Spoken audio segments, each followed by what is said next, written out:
Good morning has the super secret collection of Atlantis, the second wave. Released in summer 2010, the second wave of Atlantis only had 3 sets, these 3, and a limited edition set which was only sold at specific retailers. Here's the set 8076 Deep Sea Striker. To me, this is the weakest set of the wave. It's quite big, quite good. It got some features, but to be honest, yeah, the feature is not quite working to me. It contains a break-built creature, which I like to have, but in my opinion, these are the wrong colors. We're using here, well, actually, we're using here the orange accent, which is the color of the crab, but this is described as a scorpion, but shouldn't it be a lobster instead? I think it should be a lobster. So orange might be right, but it comes with the Atlantis key of the Manta, the green one. It should come with the orange crab one. Anyway, there's a minimalistic sub with it. Nothing wrong with that. It provides some conflict, which is great. There are some articulation points in the tail, which is great. In the arms, the pincer can pinch. That's actually great. The mandibles can be oriented up and down, but that's about it. Like, the head is fixed, the legs are fixed. In the first wave, we had really small crab, but it was great because the legs could actually be articulated, and you could have a lot of poses. Gave it a creepy look, which I really liked. That's not possible here. So this is why this is my least favorite set of the wave. Set number 3 in this ranking of the second wave is the set 8078 Portal of Atlantis. Don't get me wrong, it's a brilliant set. It's super great. There's almost nothing wrong with it. It's just that this wave was so good. One of the set had to be third, right? And to me, this is the one. Let's go through the negatives first. So we have 3 divers. We got Professor Samantha Rhodes, Captain Ace Speedman, which is great. No focus. That's fine. And this guy right here, Axel Storm. Yeah, apart from Samantha Rhodes, and yeah, it's not a great selection of divers. I would have preferred to have Jeff Fisher in this set, especially with the camera, but we get Axel Storm, so that's okay. One fantastic thing is the Aqua Raider skeleton minifig. That's great, linking 2 films together. I always love crossovers, so that's great. But the issue with this side of the characters, the good guys, is they don't have any subs. No subs. What they do have is some special gear with their suit, but it's only for Axel Storm and Captain Ace Speedman for some reason. The Professor Samantha Rhodes doesn't have any gear. Seems a bit underprepared to tackle the Portal of Atlantis. Like, there's no mini sub for them. Professor Samantha Rhodes doesn't have any special gear. Yeah, it's a bit weak. But on the good side is we got a Squid Warrior, which doesn't make really sense. This is supposed to be the Portal of Atlantis, which is guarded by sharks. So we should really get just a couple of shark warriors. We get one. And then we have a fantastic character here, the Portal Emperor.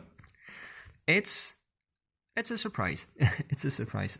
It doesn't feature in the Atlantis movie, the Lego Atlantis movie, but it's a great addition. We don't have any special molded head for it. Just an awesome print of the head. It makes it really hard to guess what kind of sea animal it is based on. You see, we have the squid warrior, we have the shark warrior here. In other sets, we have the manta ray warrior, but here we got the portal emperor, and we don't really know what this is. On the LEGO Atlantis website, there was a poll at one point which referred to the portal emperor as a turtle warrior. So maybe this is a turtle. I've seen online. Let's focus a bit. Yeah, I've seen online that it was also referred to as a what was it? Naga warrior. If I'm correct, this is Naga, and if I'm correct, I've read that Nagas are supposed to be some sort of sea serpent with the torso and head of a human, but the bottom part is of a snake, I believe, sea snake. Yeah, well, I guess you pretty much have to make your own story, which is okay. What else? Yeah, let's dive into the rest of the set now. Since we've seen all the characters, we have here 2 statues of sharks, which are great, like a statue, and it can come to life as a brick-built creature. We got yellow markings, yellow Atlantean patterns, which makes me sad because the shark. Hang on, no, that's fine. Well, so yeah, let me rephrase that. So there's another set in the first wave that's a brick-built shark. It also has yellow highlights and pattern. But the Atlantis key for the shark is red. Why? Why is it red? It should be yellow, just like the shark. Oh! The Atlantean patterns for the shark should be red, and the highlight should be red. In any case, this is a great feature to have, to be able to transform the statues into living creatures, and it gives you 2 brick-built creatures to guard the portal of Atlantis, making it really hard to conquer or to invade or to get. So that's a great addition. What else? Yeah, the head. The entrance of the portal of Atlantis is a shark head. Again, yellow Atlantis patterns, and it can open like this. You get your characters inside, maybe not the portal emperor, but Professor Samantha Rhodes, and they can go up the stairs. Or you can decide that instead the head is open all along and visitors come in, but it's a trap and then it closes back. But that doesn't work really like this, so it's up to you, up to your imagination. And yeah, people are not trapped, so I guess it's better just a dramatic entrance. That being said, we got some interiors. I'm gonna try to move the portal of Atlantis.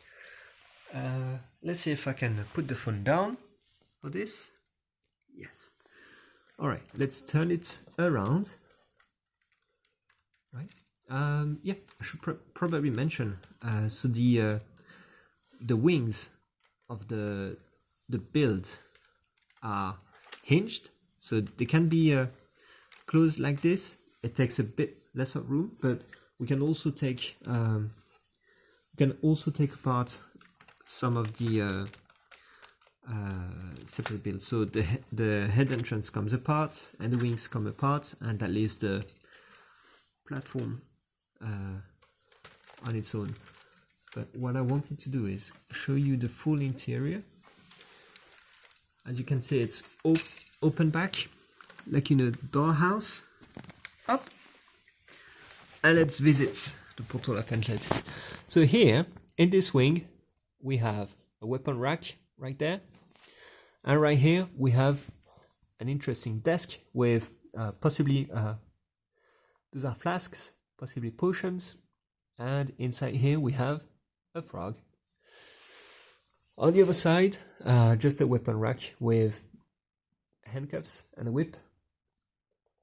I just want to mention here, on the weapon rack, the sword is actually quite nice. Never had this one before, so pretty glad to have it. Inside the tower of the portal, we have on the ground floor a bed. And then on the first floor, we have a desk with a map and golden trinkets. And that's about it for the interior. So I'm gonna flip back the portal up. It's a bit flimsy, so I try to be careful moving it. But if you want to get it, don't be surprised that when you move it, things break off. It's not meant to be moved easily. Even if you take builds apart, it tends to break.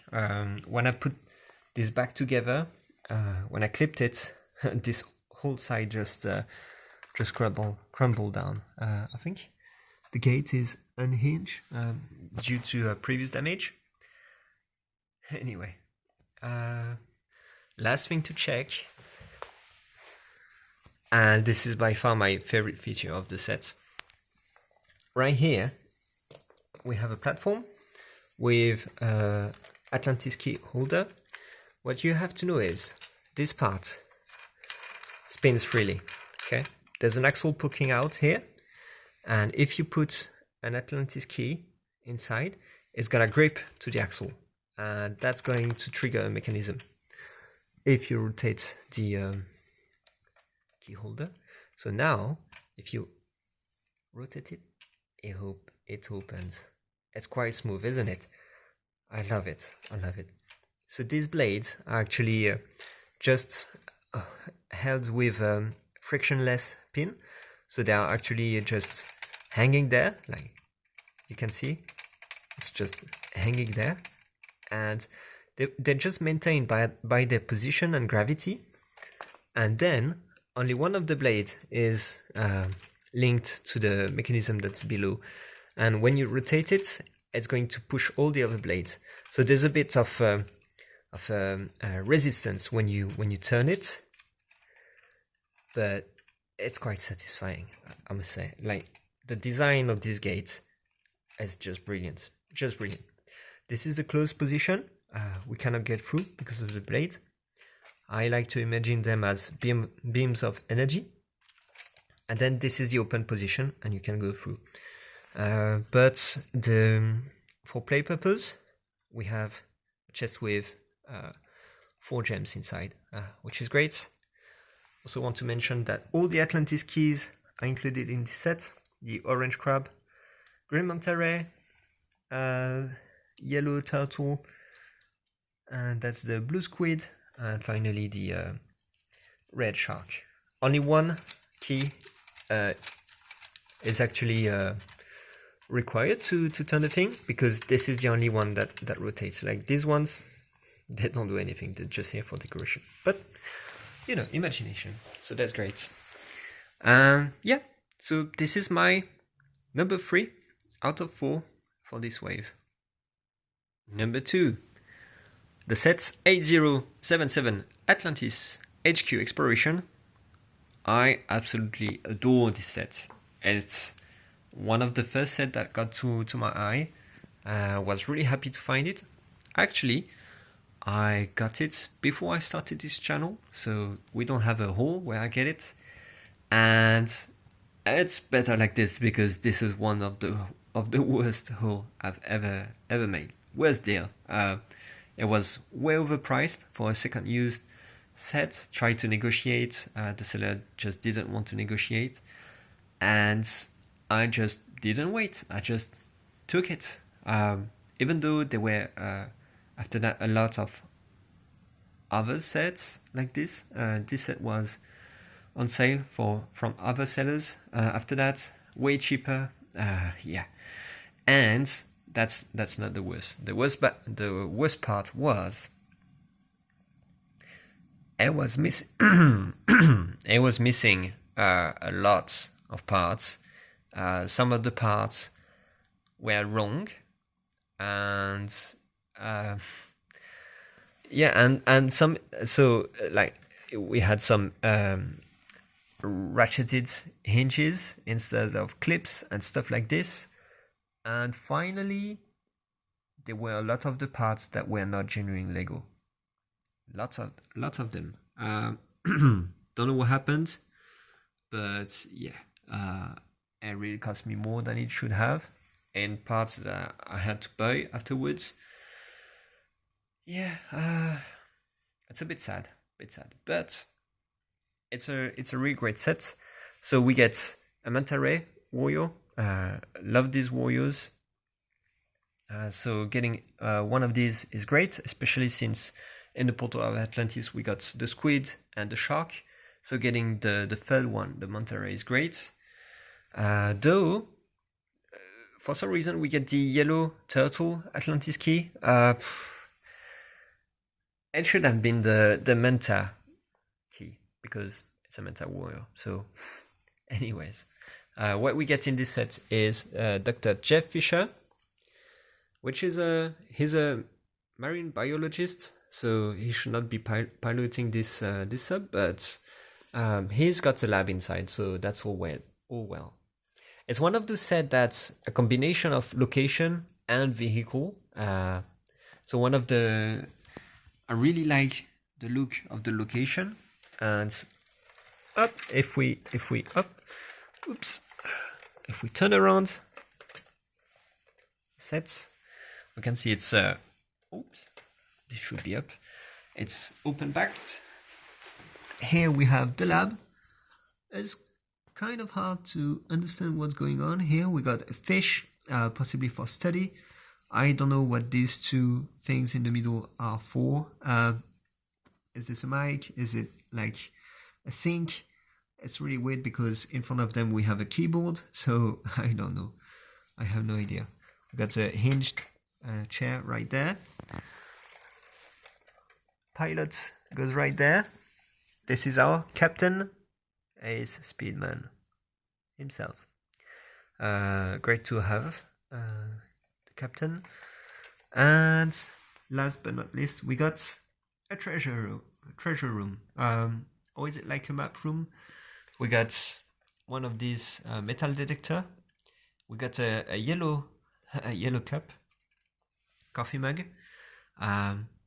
It is worth noting, I didn't mention that in the review, but I've read somewhere that the Lego designers put the Lego coffee mug in the sets that they design, and they thought was like really great or something. I could not find that information anywhere now. I read it somewhere a long time ago, and now I can't find it anymore. I don't know why. But I seem to remember that basically every year the designers can put a coffee mug in one of the sets they design, and I think the color has its significance. So I think yellow means they think it's a really good set that they designed, and I agree, this is a really good set. But then red mug means it's the best set they've ever designed. So I don't know why we don't get a red mug here. Should really be red, especially since the color scheme is red. But yeah, it's a great set. We got loading platform at the bottom, another platform that's supposed to be outside, and we got floodlights up there that are very flimsy indeed. And this set has a transformation feature. So the base can be taken off like this, and then it can be closed down like that. Oops, actually I should first close the flap, the top flap. The floodlights go this way, so they provide light for inside the vehicle. Up, and that's it, it's closed. And now this is a sub, and that's one of the main thing I liked about this set. Is it's a base, it's a location, but it's also a sub, a vehicle. It's quite big. It can fit a lot of minifigs inside, which I love. I'm not a big fan of vehicles that have a lot of volume but can fit only one minifig. Doesn't seem too realistic. Up at the bottom, it's quite open, but I don't mind that. Yeah. So this is why it's the second on my ranking for the second wave, second set. We got weapon towers right here, which are built using these plates modified with, I don't know what's that called. Is it like not a clip, but something similar? And we got 2 harpoons. It's actually three of these. I thought the technique was quite interesting. I've seen a lot of mocks that use this kind of technique. I'm more into mechs, so these mocks try to use this technique for mech articulation, like for the arms and the legs. But now that I have it in my hand, I can see why we don't have this kind of technique a lot.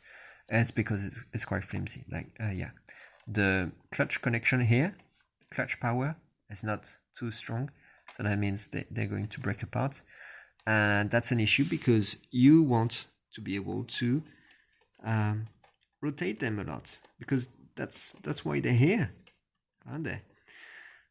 Yeah, but that's not a great experience if they come off every time. Of course, we got the flick fire missiles at the back. They can be angled, pushed down. I've actually learned recently that I always thought that you should just use the friction, the clutching power here to then push and then get some firing action. I always thought it worked like this, but I didn't get a lot of great result with this. And recently I've discovered that you can actually see if the part is quite tight, it kind of works, but not great. I've actually learned that you can just untighten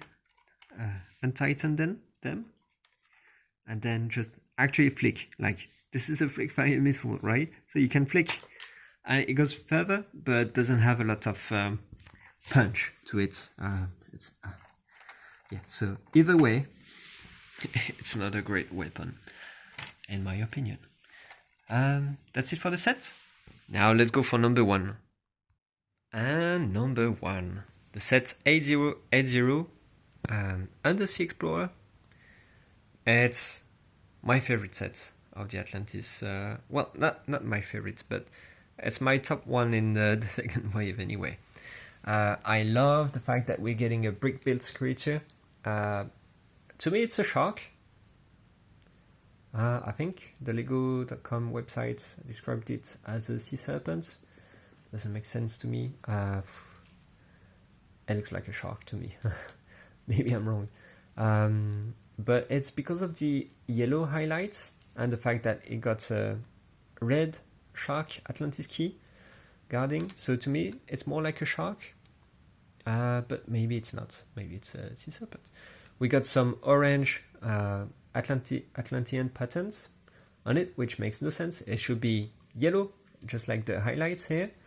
And because it's a shark, in my mind, it should be either the color should be red or the Atlantis key should be yellow. I've said it multiple of times, a couple of times already, but yeah. That's my opinion. I really like the tail. It's got a lot of articulation, quite spiky. The ball joint here is great. Yeah, and of course the dragon wings. When I was a kid, I had the castle sets with the witch, which had a dragon pulling her in a. I need to find the set reference. I'll probably include it a picture here. But basically, what I wanted to say is I had the classic dragon with the black wings, and so that's why I love this part. I loved this dragon, and so yeah, whenever I see that part, it makes me happy. So it's great to see this used as wings. But that's enough with the build creature. The main attraction of the set is the mech. I absolutely love mechs. When I was a kid, we didn't have a lot of mechs, and to me, the mechs that we had, there were more robots than mechs.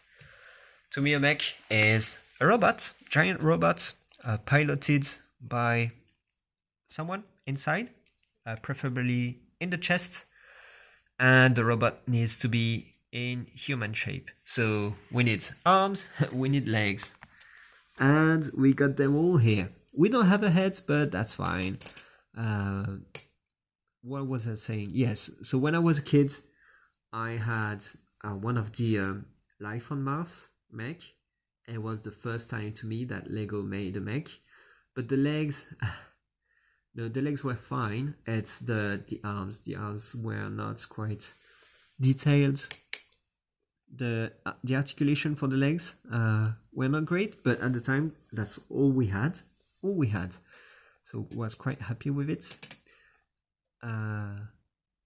It was in 2001, and I used the ratcheted joints that were introduced with Star Wars in 1999. So it was just brilliant. Like my mind was blown. And now look at this, 2010, and we get these fantastic joints and a mech with articulated ankles. Like we have actual feet, we got legs, articulated hips with lots of friction to keep it on its toes. The arms also use these joints, which are great. Elbow, yeah. Love the Exoforce robot arms right here, used for fingers. That's great. What else is there to say? The only downside is there are no knees. No knees articulation. LEGO gave us knee articulation. The only time I had a LEGO mech with knee articulation is the Zane's Titan mech, the Legacy one. I know there are other sets like the King mech from Nexonite, but I don't have this one yet. So yeah, I really want all the mechs to have knee articulation to be able to pose them, because it's quite hard to pose them without the knee articulation. Like, it looks quite stiff this way. Usually what LEGO does is they pre-bent the knees, so they have an angle that you cannot articulate, cannot move, cannot pose, but it gives you a sense of dynamic, because here it looks quite static, very static. It's not too bad though, not too bad. And we can see that here the toes of the mech actually they bump into the bottom of the leg. That's to prevent the mech from falling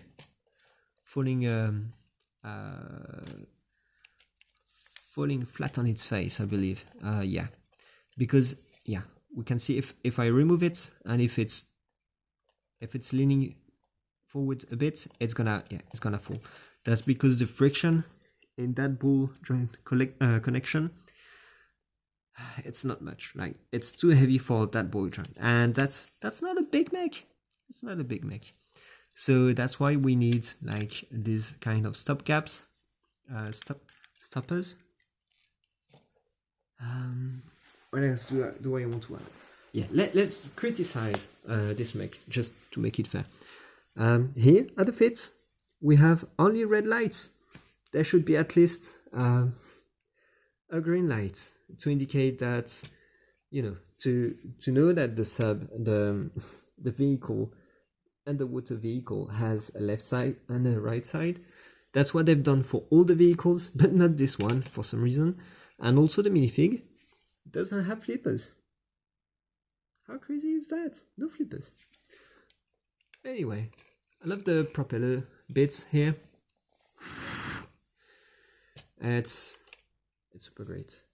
What makes this set even greater is it transforms into a vehicle, another kind of vehicle. So transformation is quite straightforward. You need the arms to be straight. How is it? I think, yeah, like this, straight. You pull them back. Same for the legs. They need to be straight and back, and that's it. That's all we need. Straight limbs, and pull them back, and that's it. And you got a little sea rover. So you know me, I absolutely hate sea rovers. Like, it makes no sense to me. If it was space, actually I don't really like space rovers. I want spaceships in space, and I want subs in the ocean. So I'm not a big fan of rovers in general, but I really appreciate the possibility to transform. It adds like a wow factor to the set. Like, it's mind-blowing. I absolutely love this. If I had this as a kid, I would be transforming every single time. Like, always start like this. Like, this is the weak form, and then some danger appears, and then you transform. Make go up the feet like this, like that, the arms, and here we go, ready for battle. That's it. I love this kind of scenarios.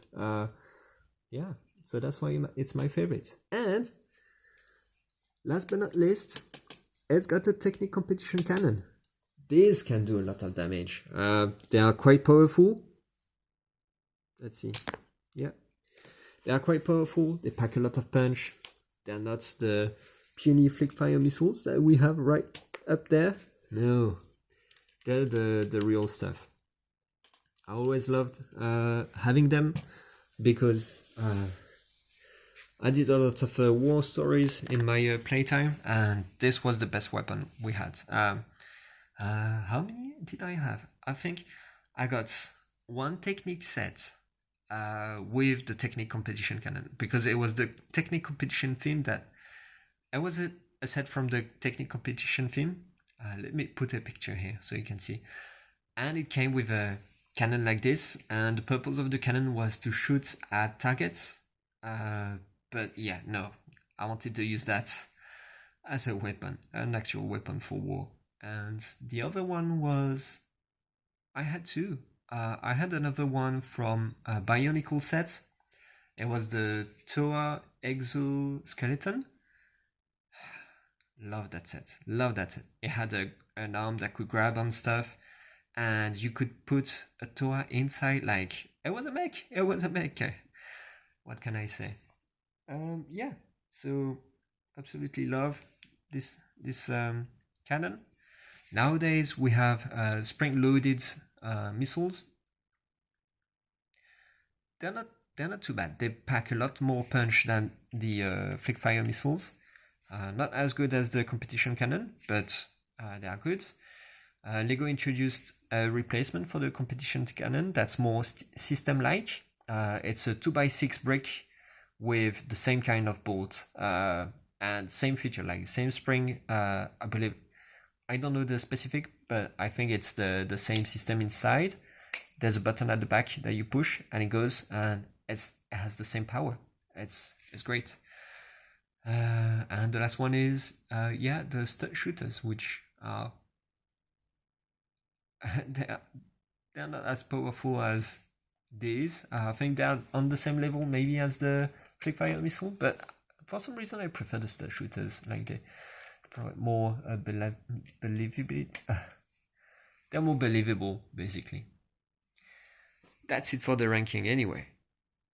One last thing. So ever since I've learned about the Atlantis film, I've always known that I wanted this set because of the mech part, the transformation, color scheme, everything was great. And it was really hard to find.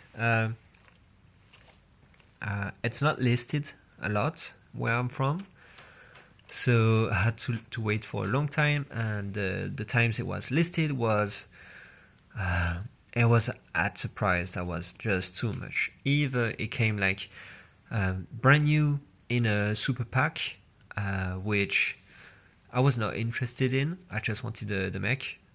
So finally, after a long time, I've been able to find it for a bit under market value, secondary market value for used, which was great. It was just missing the Atlantis key and some bits. A few parts were missing, like maybe a total of 5 parts were missing. I can't remember if the minifig was missing or not. I don't think so.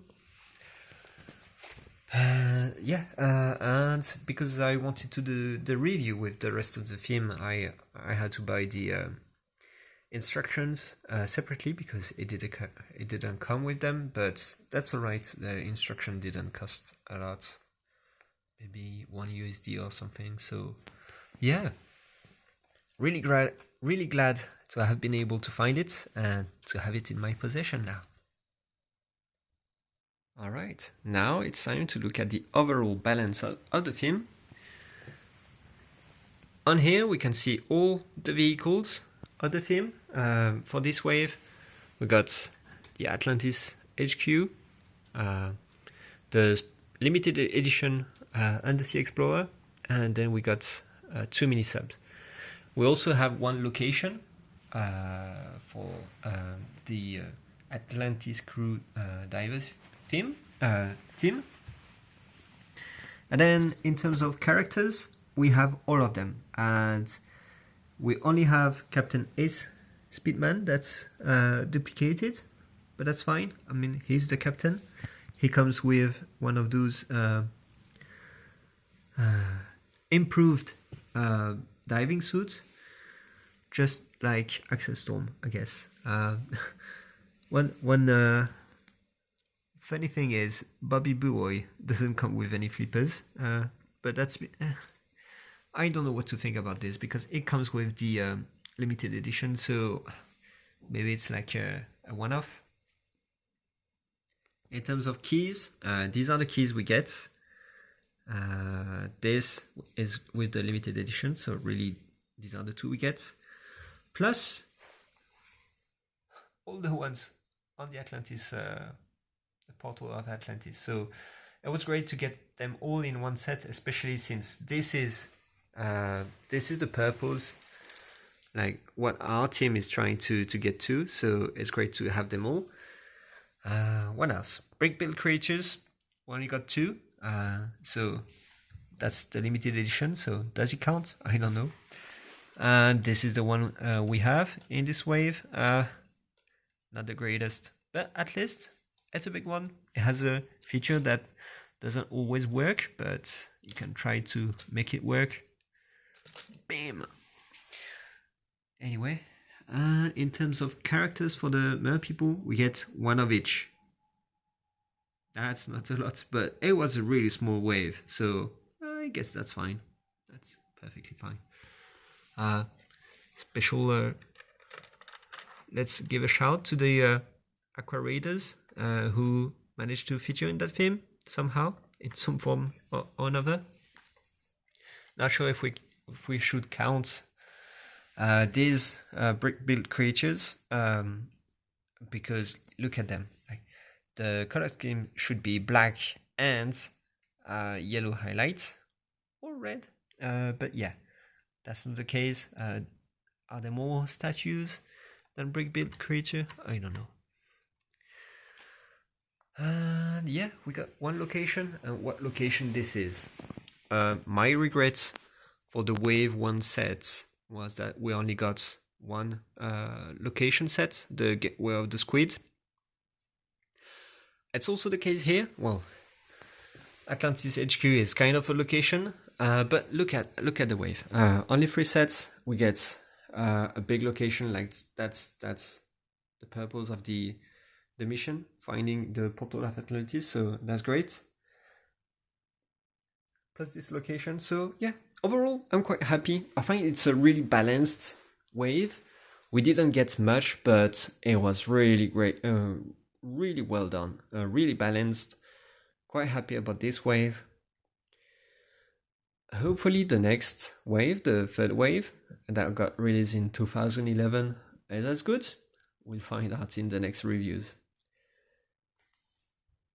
Speaking of the LEGO Atlantis movie, you should totally go check the Slug Films channel.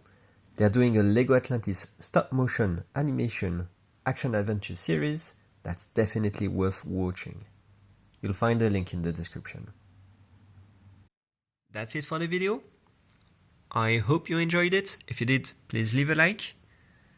I post new content every Wednesdays, sometimes on Saturdays, so if you want to get notified, click the subscribe button. Thanks for watching. Bye bye.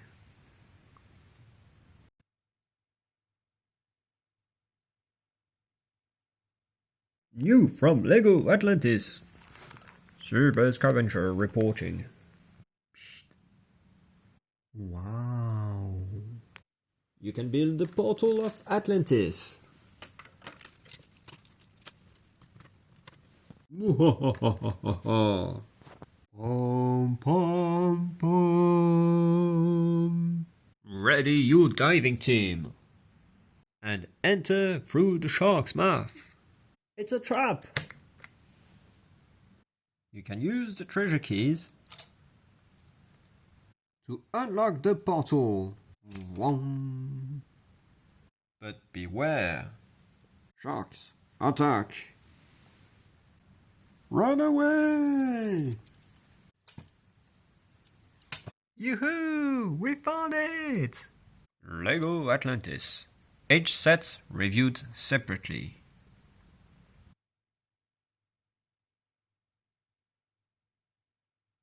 Oh, the curse of the dark red again.